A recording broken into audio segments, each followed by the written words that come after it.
Very good morning childrens, welcome back to my channel. 10ನೇ ತರಗತಿಯ ಮೊದಲನೇ ಅಧ್ಯಾಯ ಸಮಾನಾಂತರ ಶ್ರೇಣಿಗಳು ಅಭ್ಯಾಸ 1.2ರಲ್ಲಿ ಮೂರನೇ ಮುಖ್ಯ ಪ್ರಶ್ನೆಗಳನ್ನು ನೋಡ್ತಾ ಇದ್ವಿ. ಮೂರನೇ ಮುಖ್ಯ ಪ್ರಶ್ನೆಯಲ್ಲಿ ಕೆಳಗಿನ ಸಮಾನಾಂತರ ಶ್ರೇಣಿಯ ಬಾಕ್ಸ್ಗಳಲ್ಲಿ ಖಾಲಿ ಬಿಟ್ಟಿರೋ ಪದಗಳನ್ನು ತುಂಬಿರಿ ಅಂತ ಹೇಳಿದ್ದಾರೆ. ಅದರಲ್ಲಿ ಮೊದಲನೇ ಪ್ರಶ್ನೆ 2, ಬಾಕ್ಸ್ ಖಾಲಿ ಇದೆ. ನೆಕ್ಸ್ಟ್ ಮೂರನೇ ಪದ 26 ಅಂತ ಕೊಟ್ಟಿದ್ದಾರೆ. ಈಗ ನಮಗೆ ಬಾಕ್ಸ್ ಅನ್ನ ತುಂಬಬೇಕು. ನಮಗೆ ಬಾಕ್ಸ್ ಅನ್ನು ತುಂಬಬೇಕಂದ್ರೆ ನಮಗೆ ಡಿ ಬೇಕು ಅಲ್ವಾ? ಏನ್ ಕೊಟ್ಟಿದ್ದಾರೆ ಬರ್ಕೊಳ್ಳೋಣ, ಆಮೇಲೆ ಡಿ ಕಂಡುಹಿಡ್ಕೊಳ್ಳೋಣ. ಡಿ ಸಿಕ್ತು ಅಂದ್ರೆ ನಮಗೆ ಎರಡನೇ ಪದ, ಸಮಾನಾಂತರ ಶ್ರೇಣಿ ಎರಡನೇ ಪದ ಸಿಗುತ್ತೆ. ಈಗ ಫಸ್ಟ್ ಏನ್ ಕೊಟ್ಟಿದ್ದಾರೆ, 2 ಅಂದ್ರೆ ಏನಂತ ನಿಮ್ಗೆ ಆಲ್ರೆಡಿ ಗೊತ್ತಿದೆ. A1 is equal to A is equal to 2. ನಿಮಗೆ ಮುಂಚೆನೆ ಗೊತ್ತಿರಲಿ, A1 ಅಂತಾನೂ ಕರೀತಾರೆ ಅಥವಾ ಎ ಅಂತಾನೂ ಹೇಳ್ತೀವಿ. ಇದೇನು ಹಂಗಾರೆ, ಇದು ಮೊದಲನೇದು ಮೊದಲನೇ ಪದ A1 ಆದ್ರೆ ಎರಡನೇದು ಏನಂತ ತಗೊಂತೀವಿ ನಾವು, A2. Okay, A2 is equal to ನಮಗೆ ಗೊತ್ತಿಲ್ಲ, ಕ್ವಶನ್ ಮಾರ್ಕ್ ಅಲ್ವಾ. ನೆಕ್ಸ್ಟ್ A3 ಎಷ್ಟಿದೆ, A3 is equal to 26 ಇದೆ ಅಲ್ವಾ. ಈಗ ನಾವು A3 ಕೊಟ್ಟಿದ್ದಾರೆ ಅಂದ ಮೇಲೆ, ಮೊದಲನೇ ಪದ ಕೊಟ್ಟಿದ್ದಾರೆ ಅಂದ್ರೆ A3 ಅನ್ನು ಯೂಸ್ ಮಾಡಿ ನಾವು ಡಿ ಅನ್ನ ಕಂಡುಹಿಡ್ಕೋಬಹುದು. Okay, A3 is equal to A plus 3 ಇರೋದ್ರಿಂದ 2D, ಇದಕ್ಕಿಂತ ಒಂದು ಕಡಿಮೆ 2D. ಓಕೆ, A3 ಎಷ್ಟಿದೆ, A3 26 ಇದೆ. 26 is equal to A ಅಂದ್ರೆ ಎಷ್ಟಿದೆ, 2 ಇದೆ, ಪ್ಲಸ್ 2 ಇಂಟು ಡಿ ಗೊತ್ತಿಲ್ಲ, ಹಂಗೆ ಬರ್ಕೊಂಡಿದೆ. 26 ಪ್ಲಸ್ 2 ಇದ್ದು ಇಸ್ ಈಕ್ವಲ್ ಟು ಈ ಕಡೆ ಟ್ರಾನ್ಸ್ಫರ್ ಮಾಡ್ಕೊಂಡಾಗ -2 ಆಗುತ್ತೆ, is equal to 2D. Okay, 26ರಲ್ಲಿ 2 ಹೋದ್ರೆ ಎಷ್ಟಾಗುತ್ತೆ, 24 ಆಗುತ್ತೆ. 24 ಇಸ್ ಈಕ್ವಲ್ ಟು 2D ಅಲ್ವಾ. ಈಗ ಕ್ಯಾನ್ಸಲ್ ಮಾಡ್ಬೋದು ನೋಡಿ, ಇವೆರಡು ಟೇಬಲ್ ಒಂದೇ ಟೇಬಲ್ ಎಲ್ಲ ಹೋಗುತ್ತೆ ಅಲ್ವಾ, ಭಾಗಾಕಾರ ಮಾಡ್ಬೋದು. 2 ಒಂದ್ಲೆ 2 ಆನ್ಸರ್ ಎಷ್ಟು ಬಂತು, answer 12 is equal to D. ಎಷ್ಟು ಸಿಕ್ತು ನಮಗೆ, 12 ಸಿಕ್ತು. ಓಕೆ, ಈಗ ಡಿ ಸಿಕ್ಕರೆ ನಾವು A2 ಅನ್ನ ಕಂಡುಹಿಡ್ಕೋಬಹುದು. A2 ಕಂಡುಹಿಡಿಯಕ್ಕೆ ನಿಮ್ಗೆ ಆಲ್ರೆಡಿ ಗೊತ್ತು, ಇದು ಸಮಾನಾಂತರ ಶ್ರೇಣಿಯ ಸಾಮಾನ್ಯ ರೂಪವನ್ನು ಬರಿತೀವಲ್ಲ, A ಪ್ಲಸ್ ಡಿ, ಅದೇ ಸೂತ್ರ. ಅದರಲ್ಲಿ A2 ಸೂತ್ರ ಏನ್ ಹೇಳುತ್ತೆ, A2 is equal to A plus D. Okay, A2 ಕಂಡುಹಿಡಿಬೇಕು. A ಅಂದ್ರೆ ಎಷ್ಟು, 2 ಇದೆ, 2. ಡಿ ಎಷ್ಟು ಕಂಡುಹಿಡಿದ್ವಿ, 12. ಓಕೆ, 12 ಪ್ಲಸ್ 2 ಅಂದ್ರೆ 12 ಪ್ಲಸ್ 2 ಎಷ್ಟಾಗುತ್ತೆ, 14 ಆಗುತ್ತೆ. A2 ಎಷ್ಟು, 14. ಎಷ್ಟು, A2 is equal to 14. Okay, ಅರ್ಥ ಆಯ್ತಲ್ಲ. Next move for the next problem. Okay, next ಪ್ರಶ್ನೆ, ಬಾಕ್ಸ್ 13 ಬಾಕ್ಸ್ 3. ಓಕೆ, ಇಲ್ಲಿ ಮೊದಲನೇ ಪದ ಕೊಟ್ಟಿಲ್ಲ. ಓಕೆ, ಈಗ ನಮ್ಗೆ ಏನೇನು ಕೊಟ್ಟಿದ್ದಾರೆ ಬರ್ಕೊಳ್ಳೋಣ. ಏನ್ ಕೊಟ್ಟಿಲ್ಲ ಅನ್ನೋದನ್ನ ಕ್ವಶನ್ ಮಾರ್ಕ್ ಕಾಣೋಣ. A1 is equal to A is equal to question mark, ನಮಗೆ ಗೊತ್ತಿಲ್ಲ.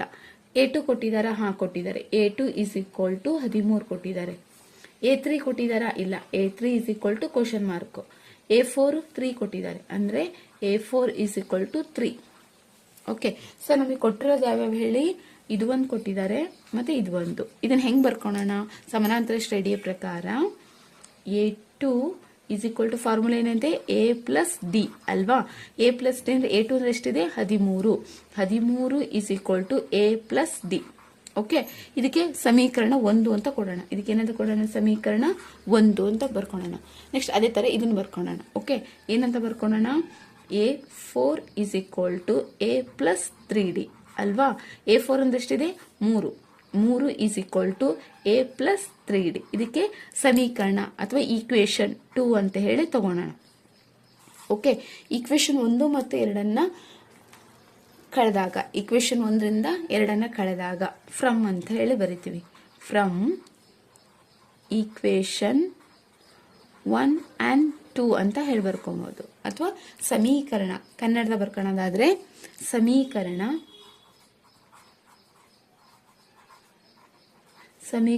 1 ಮತ್ತು 2ರಿಂದ ಸಮೀಕರಣವನ್ನ 1 ಮತ್ತು 2 ಹಾಕೋಣ. ಈಗ ಸಮೀಕರಣ 1 ಏನಿದೆ, 13 is equal to A plus D.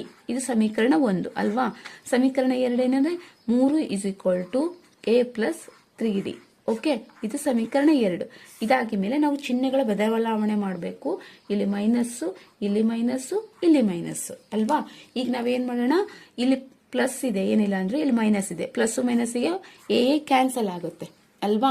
So next ಇಲ್ಲಿ ಮೈನಸ್ ಇದೆ, ಇಲ್ಲಿ ಏನಿಲ್ಲ ಅಂದ್ರೆ ಪ್ಲಸ್ ಇರುತ್ತೆ, ಕಳಿಬೇಕು. 13ರಲ್ಲಿ 3 ಹೋದ್ರೆ 10 ಇಸ್ ಈಕ್ವಲ್ ಟು ಎ 0 ಆಗುತ್ತೆ, ಕ್ಯಾನ್ಸಲ್ ಆಗುತ್ತೆ. ಇಲ್ಲಿ ಏನಿಲ್ಲ ಅಂದ್ರೆ 1 ಇರುತ್ತೆ, 3ರಲ್ಲಿ 1 ಹೋದ್ರೆ 2d, ಪ್ಲಸ್ ಡಿ ಬರ್ಕೋಬೇಕ ಮೈನಸ್ ಡಿ ಬರ್ಕೋಬೇಕ, ಮೈನಸ್, ಯಾಕಂದ್ರೆ 3 ದೊಡ್ಡದ ಚಿಹ್ನೆ ಮೈನಸ್ ಇದೆ, minus D. Okay, next so ಇಲ್ಲೇ ನೋಡಿ 10 ಬೈ, ನಮಗೆ ಡಿ ಅಷ್ಟೇ ಬೇಕು, -2 ಈ ಕಡೆ ಹೋಗುತ್ತೆ ಡಿ ಅಲ್ವಾ. ಸೊ 2 1 2 5 ಆನ್ಸರ್ ಏನ್ ಬಂತು, -5 ಇಸ್ ಈಕ್ವಲ್ ಟು ಡಿ. ನಮಗೇನ್ ಸಿಕ್ತು -5 ಡಿ ಸಿಕ್ತಲ್ವಾ. ಓಕೆ ಓಕೆ, ಸೊ ನಮಗೆ ಈಗ ಏನ್ ಸಿಕ್ತು, ಡಿ ಸಿಕ್ತು. ಓಕೆ, 2 1 2 10, ಸೊ ನಮಗೆ ಡಿ ಸಿಕ್ತು. ಸೊ ಡಿ ಸಿಕ್ಕಿ ಮೇಲೆ ನಾವೇನ್ ಮಾಡ್ಬೋದು, ಮೊದಲನೇ ಸಮೀಕರಣಕ್ಕೆ ಹಾಕಿ ನಾವು ಎ ಯನ್ನ ಕಂಡುಹಿಡ್ಕೋಬಹುದು. ಓಕೆ, ಸೊ ನೋಡೋಣ ಹಂಗಾದ್ರೆ ಎ ಕಂಡುಹಿಡ್ಕೊಳ್ಳೋಣ. ಇಲ್ಲಿ ನೋಡಿ, ಈಗ ಡಿ ಸಿಕ್ಕಿದ್ರೆ ಮೊದಲನೇ ಸಮೀಕರಣ, ಮೊದಲ ಕರ ಹಾಕ್ಬೋದು, ಎರಡನೇದ ಕರ ಹಾಕೋಣ, ಯಾವ್ದು ಹಾಕಿದ್ರು ನಡೀತೈತಿ. ಓಕೆ, ಸಮೀಕರಣ ಇಂಗ್ಲಿಷ್ನಾಗ ಈಕ್ವೇಶನ್ ಅಂತ ತಗೊಳ್ರಿ.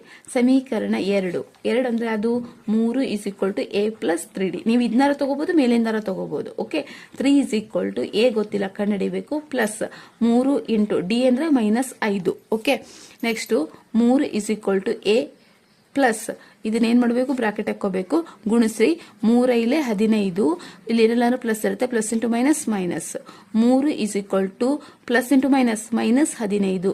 ನನಗೆ ಎ ಬೇಕು, -15 ಈ ಕಡೆ ತಗೊಂಡ್ಬರ್ಬೇಕು, 3 -15 ಇಸ್ ಈಕ್ವಲ್ ಟು ಈ ಕಡೆ ತಗೊಂಡ್ಬಂದ್ರೆ ಏನಾಗುತ್ತೆ, +15 ಆಗುತ್ತೆ. 15 is equal to A. So A is equal to ಕೂಡಿಸಿದ್ರೆ ಎಷ್ಟಾಗುತ್ತೆ, 18 ಇಸ್ ಈಕ್ವಲ್ ಟು ಎ. ಎಷ್ಟಾಯ್ತು, 18 ಆಯ್ತು. ಎ ಸಿಕ್ತು ನಮಗೆ. ಈಗ ಡಿನ ಸಿಕ್ತು, ಅಂದ್ರೆ ಬಾಕ್ಸ್ ಅನ್ನ ನಾವು ಕಂಡುಹಿಡ್ಕೋಬಹುದಲ್ಲ, ಮೊದಲನೇ ಪದ. ಹಂಗಾರೆ ಮೊದಲನೇ ಪದವನ್ನು ಕಂಡುಹಿಡಿಯೋ ಸೂತ್ರ ಏನು, ನಿಮ್ಗೆ ಆಲ್ರೆಡಿ ಗೊತ್ತಿದೆ.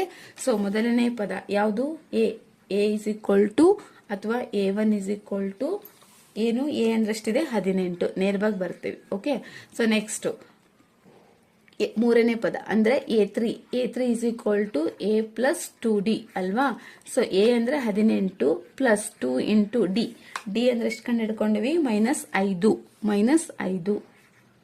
Okay, so 18 plus, okay, plus into minus minus, 5 10. Okay, is equal to 18 plus into minus minus 10. 18ಗೆ 10 ಹೋದ್ರೆ ಇನ್ನೆಷ್ಟು ಉಳಿತೈತಿ, 8. ಓಕೆ, A3 ಸಿಕ್ತು. ಓಕೆ, ಸೊ ನಮಗೆ ಬೇಕಾಗಿರೋದು A1 ಮತ್ತೆ A3 ಎರಡು ಸಿಕ್ಕಿದೆ. A3 ಫಿಲ್ ಮಾಡೋಣ ಹಾಗಾದ್ರೆ ಬಾಕ್ಸ್ ಅಲ್ಲಿ, ಈ ಕಡೆ ಬಾಕ್ಸ್ ಅಲ್ಲಿ ಫಿಲ್ ಮಾಡೋಣ. ಓಕೆ ಓಕೆ, ಮೊದಲನೇ ಪದ ಏನ್ ಸಿಕ್ತು, 8 ಸಿಕ್ತು. ಮೂರನೇ ಪದ 18. Okay, so next okay, next ಮೂರನೇದು ಪ್ರಾಬ್ಲಮ್, ಮೂರನೇ ಸಮಸ್ಯೆ. 5, ಬಾಕ್ಸ್ ಮತ್ತೆ 9 1/2, 9 ಅಥವಾ 9 1/2. ಓಕೆ, ಫಸ್ಟ್ ಏನ್ ಕೊಟ್ಟಿದ್ದಾರೆ ನೋಡ್ಕೊಂಡು, ಮೊದಲನೇ ಪದ ಕೊಟ್ಟಿದ್ದಾರೆ, ಅಂದ್ರೆ A1 is equal to A is equal to 5 ಕೊಟ್ಟಿದ್ದಾರೆ. A2 ನಮಗೆ ಕೊಟ್ಟಿಲ್ಲ, ಕ್ವಶನ್ ಮಾರ್ಕ್. ಓಕೆ, A3 ಕೊಟ್ಟಿಲ್ಲ ನಮಗೆ, question mark. Okay, so next A4 ಕೊಟ್ಟಿದ್ದಾರೆ. A4 is equal to 9 1/2. ಇದು ಮಿಶ್ರ ಭಿನ್ನ ರಾಶಿಯಲ್ಲಿದೆ, ಮಿಕ್ಸ್ಡ್ ಫ್ರಾಕ್ಷನ್ ಅಲ್ಲಿ ಐತಿ. ನಾವು ಅದನ್ನ ಓಕೆ, ಮಿಕ್ಸ್ಡ್ ಫ್ರಾಕ್ಷನ್ ಇದೆ, ಸೊ ಅದನ್ನ ಕನ್ವರ್ಟ್ ಮಾಡ್ಕೊಡೋಣ.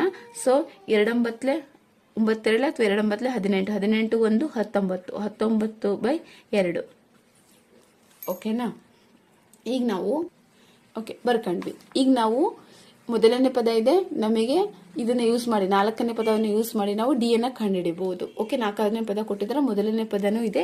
ಸೊ ಹಾಗಾಗಿ A4 is equal to A plus 3d. Okay, A4 ಅಂದ್ರೆ ಎಷ್ಟಿದೆ, 19/2 ಇಸ್ ಈಕ್ವಲ್ ಟು ಎ ಅಂದ್ರೆ ಎಷ್ಟಿದೆ, 5 plus 3d. Okay, so 19/2 plus 5 ಈ ಕಡೆ ತಗೊಂಡ್ರೆ ಏನಾಗುತ್ತೆ, -5 ಆಗುತ್ತೆ, ಇಸ್ ಈಕ್ವಲ್ ಟು 3d. 5 ಕೆಳಗೆ ಏನಿಲ್ಲ ಅಂದ್ರೆ 1 ಇರುತ್ತೆ. 2 ಮತ್ತು 1 ಬೇರೆ ಬೇರೆ LCM ತಗೋಬೇಕು, ಲಾಸ ತಗೋಬೇಕು. 2 ಎಷ್ಟಲೆ 2, 2 1 2, 1 ಮಗ್ಯಾಗ 2 ಎಷ್ಟು ಬರುತ್ತೆ, 1 1 1, 1 2 2. Okay, 19 1 19 minus, okay, 5 2 10 is equal to 3d. 19ರಾಗ 10 ಹೋದ್ರೆ ಇನ್ನು 9/2 ಇಸ್ ಈಕ್ವಲ್ ಟು 3d. ಈಗ ನನಗೆ ಡಿ ಅಷ್ಟೇ ಬೇಕು, 3ನೇ ಈ ಕಡೆ ತಗೊಂಬರೋಣ. ಇಲ್ಲಿ ಇಂಟು ಇರುತ್ತೆ, ಹೌದಾ.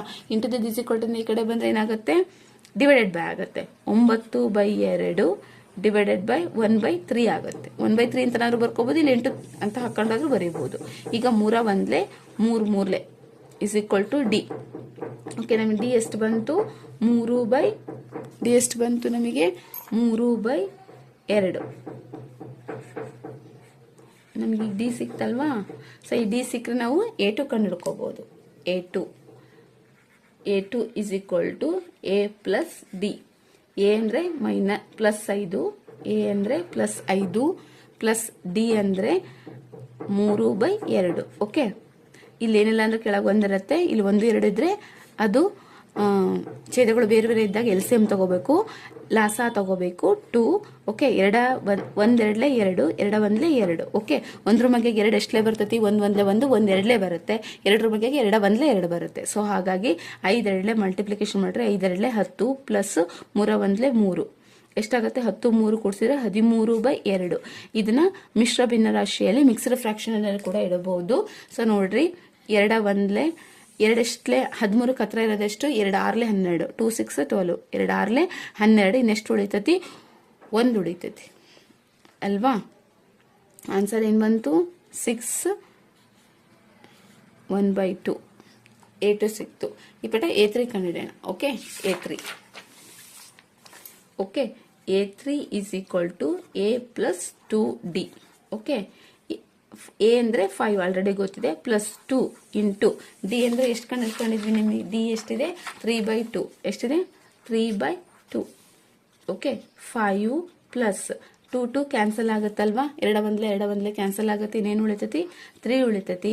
5 3 ಎಷ್ಟಾಗುತ್ತೆ? 8 ಆಗುತ್ತೆ. A3 is equal to 8. A3 is equal to 8. Okay, ಈಗ ಫಿಲ್ ಮಾಡೋಣ. ಸೆಕೆಂಡ್ ಆನ್ಸರ್ ಎಷ್ಟು ಬಂದಿದೆ? 6 1/2 ಬಂದಿದೆ. 6 1/2. ಓಕೆ, ಇದು ಥರ್ಡ್ 8 ಬಂದಿದೆ. ಇದು 6 1/2, 6 1/2 ಮತ್ತೆ 8 ಬಂದಿದೆ. ಓಕೆ, ಫೋರ್ತ್ ಪ್ರಾಬ್ಲಮ್ 4ನೇದು -4. ನೆಕ್ಸ್ಟ್ ಬಾಕ್ಸ್ ಇದೆ, ಕಂಟಿನ್ಯೂ 4 ಬಾಕ್ಸ್. ನೆಕ್ಸ್ಟ್ 6 ಇದೆ. ಓಕೆ, ಫಸ್ಟ್ ಏನೇನು ಕೊಟ್ಟಿದ್ದಾರೆ ನೋಡಿ ಬರ್ಕೊಳ್ಳೋಣ. ಫಸ್ಟ್ ಮೊದಲನೇ ಪದ ಅಂದ್ರೆ A1 is equal to A is equal to -4 ಇದೆ. ಓಕೆ, ನೆಕ್ಸ್ಟ್ A2 ನಮಗೆ ಗೊತ್ತಿಲ್ಲ, ಕ್ವಶನ್ ಮಾರ್ಕ್ ಕಂಡುಹಿಡಿಯಬೇಕು. A3 ಕ್ವಶನ್ ಮಾರ್ಕ್ ನಮಗೆ ಗೊತ್ತಿಲ್ಲ, ಕಂಡುಹಿಡಿಯಬೇಕು. A2 A3 A4 ಗೊತ್ತಿಲ್ಲ, A4 question mark, A5 question mark, A6 ಗೊತ್ತಿದೆ, A6 is equal to 6. A6 is equal to ಎಷ್ಟು? 6. Okay, so next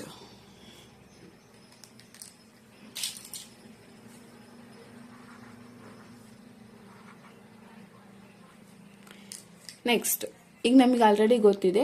so A6 ಇರೋದ್ರಿಂದ ನಾವು A6 ಅನ್ನು ಯೂಸ್ ಮಾಡ್ಕೊಂಡು ನಾವು ಮೊದಲನೇ ಪದ ಯೂಸ್ ಮಾಡ್ಕೊಂಡು ನಾವು ಡಿ ಅನ್ನ ಕಂಡುಹಿಡ್ಕೋಬಹುದು. ಅಂದ್ರೆ A6 is equal to A plus 5D.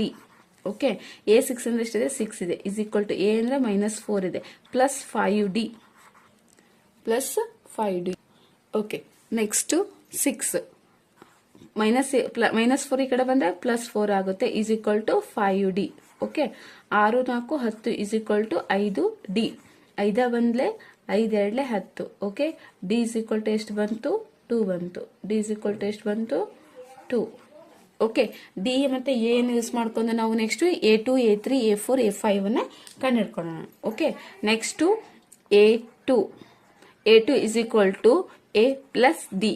A ಅಂದ್ರೆ ಎಷ್ಟಿದೆ? -4 ಇದೆ, ಪ್ಲಸ್ ಡಿ ಅಂದ್ರೆ 2 ಇದೆ. ಸೊ 4 ಅಲ್ಲಿ 2 ಹೋದ್ರೆ 2, ದೊಡ್ಡಕ್ಕೆ ಚಿಹ್ನೆ ಮೈನಸ್ ಇದೆ. ಓಕೆ, ನೆಕ್ಸ್ಟ್ A3 ಕಂಡುಹಿಡ್ಕೋಬಹುದು. A3 is equal to A plus 2D. Okay, A ಅಂದ್ರೆ -4 ಪ್ಲಸ್ 2 ಇಂಟು ಡಿ ಅಂದ್ರೆ 2. ಓಕೆ, -4 ಪ್ಲಸ್ 2 4, ಇಲ್ಲಿ +4 -4 ಇರೋದ್ರಿಂದ +4 -4 ಇರೋದ್ರಿಂದ ಏನಾಗುತ್ತೆ? 0 ಆಗುತ್ತೆ. ಅಂದ್ರೆ A3 is equal to 0. Okay, A2 is equal to -2. Okay, next A2 ಕಂಡುಹಿಡಿದ್ವಿ, A3 ಕಂಡುಹಿಡಿದ್ವಿ. Next A4. ಓಕೆ, A2 ಕಂಡುಹಿಡಿದ್ವಿ, A3 ಕಂಡುಹಿಡಿದ್ವಿ, ಬಟ್ A4 ಏನು? A4 is equal to A plus 3D. Okay, A4 A ಅಂದ್ರೆ -4 ಪ್ಲಸ್ 3 ಇಂಟು ಡಿ ಅಂದ್ರೆ 2. Okay, -4 plus 3 2 6 6 4 ಹೋದ್ರೆ 2 ದೊಡ್ಡಂಕಿ ಚಿಹ್ನೆ plus ಇದೆ. ಸೊ ಹಾಗಾಗಿ 6 ಪ್ಲಸ್ 6 ಅದ್ರ ಚಿಹ್ನೆ ಪ್ಲಸ್ ಇದೆ, ಹಾಗಾಗಿ ದೊಡ್ಡಂಕಿ ಚಿಹ್ನೆ ಪ್ಲಸ್ ಇಡಬೇಕು. Next A5 is equal to A plus 4D. A ಅಂದ್ರೆ -4 ಪ್ಲಸ್ 4 ಇಂಟು ಡಿ ಅಂದ್ರೆ 2. Okay, -4 plus 4 2 8. ಸೊ 8 4 ಹೋದ್ರೆ 4. A5 is equal to 4. Okay, ಕಂಡಿಡಿದ್ವಲ್ವಾ? A2 ಕಂಡಿಡಿದ್ವಿ, A3, A4, A5. ಓಕೆ, ಅವಷ್ಟನ್ನು ಇಲ್ಲಿ ಫಿಲ್ ಮಾಡೋಣ. ಓಕೆ, ಸೊ A2 ಆನ್ಸರ್ ಎಷ್ಟು ಬಂದಿದೆ? A2 -2 ಬಂದಿದೆ, -2. A3 0 ಬಂದಿದೆ, A4 +2 ಬಂದಿದೆ, A5 4 ಬಂದಿದೆ. ಓಕೆ, ಈಗ ಫಿಲ್ ಮಾಡಿದ್ವಿ. Last problem. Okay, last problem. ಮೊದಲನೇ ಪದ ಕೊಟ್ಟಿಲ್ಲ, ಎರಡನೇ ಪದ ಕೊಟ್ಟಿದ್ದಾರೆ, ಮೂರನೇದು ಕೊಟ್ಟಿಲ್ಲ, A3 ಕೊಟ್ಟಿಲ್ಲ, A4 ಕೊಟ್ಟಿಲ್ಲ, A5 ಕೊಟ್ಟಿಲ್ಲ, A6 ಕೊಟ್ಟಿದ್ದಾರೆ. ಓಕೆ, ಸೊ ನಾವು ಸೆಕೆಂಡ್ ಪ್ರಾಬ್ಲಮ್ ಮಾಡಿದ್ವಿ ಅದೇ ತರ. ಓಕೆ, ಸೊ A1 ಅಥವಾ A = ಕ್ವಶನ್ ಮಾರ್ಕ್ ಗೊತ್ತಿಲ್ಲ, A2 ಗೊತ್ತಿದೆ, A2 = 38, A3 ಇಲ್ಲ, A4 ಇಲ್ಲ, A5 ಇಲ್ಲ, A6. ಓಕೆ, ನಮಗೆ ಗೊತ್ತಿರೋದು ಅದು A2 ಮತ್ತೆ A6. ಅದನ್ನ ಯೂಸ್ ಮಾಡ್ಕೊಂಡು ಸಮೀಕರಣದ ಮೂಲಕ ಬಿಡಿಸೋಣ. ಓಕೆ, ಸೊ A2 ಏನಂತ ಕೊಟ್ಟಿದ್ದಾರೆ? A2 = 38 ಅಲ್ವಾ? A2 ನಾವೇನಂತ ಬರ್ಕೋಬಹುದು? A2 = A ಪ್ಲಸ್ ಡಿ ಅಲ್ವಾ?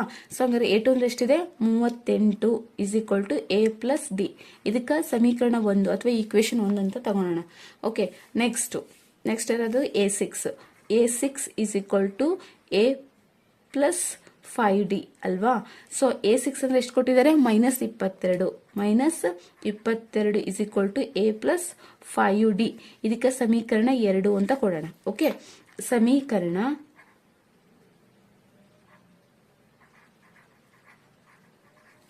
1 ಮತ್ತು 2ರಿಂದ ಇಂಗ್ಲಿಷ್ನಾಗ ಈಕ್ವೇಶನ್ ಫ್ರಮ್ 1 and 2 ಏನ್ ಮಾಡ್ಬೋದು ನಾವು? ಈಕ್ವೇಶನ್ 1 and 2 ಅಂತ ಅಂದ್ರೆ equation 1 38 A plus D, equation 2 -22 A plus 5D. ಈಗ ನಾವೇನ್ ಮಾಡ್ಬೇಕು? ಚಿಹ್ನೆ ಬದಲಾವಣೆ ಮಾಡಬೇಕು. ಇಲ್ಲಿ ಮೈನಸ್ ಇದ್ರೆ ಇಲ್ಲಿ ಪ್ಲಸ್ ಬರ್ಕೋಬೇಕು, ಇಲ್ಲಿ ಏನಿಲ್ಲ ಅಂದ್ರೆ ಪ್ಲಸ್ ಇರುತ್ತೆ, ನಾವು ಮೈನಸ್ ಮಾಡ್ಕೋಬೇಕು, ಇಲ್ಲಿ ಪ್ಲಸ್ ಇದ್ರೆ ಮೈನಸ್. ಓಕೆ, ಸೊ ಈಗ ನೆಕ್ಸ್ಟ್ ಏನಾಗುತ್ತೆ? A ಕ್ಯಾನ್ಸಲ್ ಆಗುತ್ತೆ ಅಲ್ವಾ? ಇಲ್ಲಿ ಪ್ಲಸ್ ಇದೆ, ಇಲ್ಲಿ ಪ್ಲಸ್ ಇದೆ, ಎರಡು ಕಡೆ ಪ್ಲಸ್ ಇದ್ದಾಗ ಕೂಡಿಸ್ಬೇಕು. 8 2 10, ಕ್ಯಾರಿ 1 ಅಂದ್ರೆ ಕೈಲ 1, 3 2 5, 5 1 6, 66 A 0 ಬರುತ್ತೆ. ಸೊ ಹಾಗಾಗಿ ಬರ್ಕೊಳೋದಿಲ್ಲ. ಸೊ ನೆಕ್ಸ್ಟ್ ಇಲ್ಲಿ ನೋಡ್ರಿ, ಇಲ್ಲಿ ಮೈನಸ್ ಇದೆ, ಇಲ್ಲಿ ಪ್ಲಸ್ ಇದೆ, ಪ್ಲಸ್ ಮೈನಸ್ ಇದೆ, ಕಳಿಬೇಕು. ಇಲ್ಲಿ ಏನಿಲ್ಲ ಅಂದ್ರೆ ಸಹಗುಣಕ 1 ಇರುತ್ತೆ. 5ರಲ್ಲಿ 1 ಹೋದ್ರಷ್ಟು 4. ಸೊ 4 ದೊಡ್ಡಂಕಿ ಚಿಹ್ನೆ 5 ದೊಡ್ಡದ ಚಿಹ್ನೆ ಮೈನಸ್ ಇದೆ, -D. ಓಕೆ, ನನಗೆ D ಅಷ್ಟೇ ಬೇಕು. 60 ಡಿವೈಡೆಡ್ ಬೈ ಈ ಕಡೆ ಬಂದ್ರೆ -4 ಆಗುತ್ತೆ. ಏನಾಗುತ್ತೆ? ಸೊ -4 ಆಗುತ್ತೆ. 60 ಡಿವೈಡೆಡ್ ಬೈ -4 = D. ಈಗ ಹೊಡಿರಿ, 4 1 6 4 ಹೋದ್ರೆ 2 ಉಳಿತೈತಿ, 2 ಮುಂದೆ 0 ಬಂದ್ರೆ 20 ಆಕತಿ. ಸೊ 4 20. ಓಕೆ, ಡಿ ಎಷ್ಟು ಬಂತು? D = -15. ಇಲ್ಲಿ ನೋಡಿ ಮೈನಸ್ ಇರುತ್ತೆ ಇಲ್ಲಿ. ಸೊ ಒಂದ್ ಕಡೆ ಮೈನಸ್, ಮೇಲೆಲ್ಲ ಮೈನಸ್ ಬರ್ಲಿ, ಕೆಳಗರ ಮೈನಸ್ ಬರ್ಲಿ, ಒಂದ್ ಕಡೆ ಮೈನಸ್ ಬಂದ್ರೆ so plus divided by minus ಅಂದ್ರೆ minus, minus divided by plus ಮಾಡಿದ್ರು ಕೂಡ ಮೈನಸ್ಸೇ ಬರುತ್ತೆ. ಹಾಗಾಗಿ D = -15. ಓಕೆ, ಈಗ ನಮಗೆ ಡಿ ಸಿಕ್ತು. ಡಿ ಸಿಕ್ಕರೆ ನಾವು ನೆಕ್ಸ್ಟ್ A ಕಂಡಿಡ್ಕೋಬೇಕು. ಡಿ ಸಿಕ್ತೀಗ ನಾವು ನೆಕ್ಸ್ಟ್ A ಕಂಡಿಡ್ಕೊಳ್ಳೋಣ. ಸೊ A ಕಂಡಿಡ್ಕೊಳ್ಳೋಣ. ಇದು ಎರಡರ ಈಕ್ವೇಶನ್ ಒಳಗೆ ಯಾವ ಈಕ್ವೇಶನ್ಗಾರ ಹಾಕೋಣ. ಈಗ ನಾನಿಲ್ಲಿ ಸೊ ಮೊದಲನೇ ಈಕ್ವೇಶನ್ಗೆ ಹಾಕ್ತೀನಿ. ಮೊದಲನೇ ಈಕ್ವೇಶನ್ ಏನಿದು? 38 A plus D. Okay, so 38 A ಗೊತ್ತಿಲ್ಲ, ಹಂಗೆ ಬರ್ಕೊಳ್ರಿ, ಪ್ಲಸ್ ಡಿ ಅಂದ್ರೆ -15. Okay, 38 A plus into minus -15. -15 ಈ ಕಡೆ ಬರ್ಕೊಂಡ್ರೆ ಏನಾಗುತ್ತೆ? 38 ಪ್ಲಸ್ 15 A ಆಗುತ್ತೆ. 38 ಮತ್ತು 15 ಕೂಡಿಸ್ರಿ, 8 5 13, 13ಕ್ಕೆ 3, ಕ್ಯಾರಿ 1, 3 1 4, 4 1 5 ಅಂದ್ರೆ 53 ಆಗುತ್ತೆ. A ಸಿಕ್ತು ನಮಗೆ, ಡಿ ಸಿಕ್ತು. A ಮತ್ತೆ ಡಿ ಸಿಕ್ಕಾಗಿರೋದ್ರಿಂದ ನಾವು ನೆಕ್ಸ್ಟ್ A3 ಕಂಡಿಡಿಬಹುದು, A4 A5 ಕಂಡಿಡಿಯೋಣ. Okay, next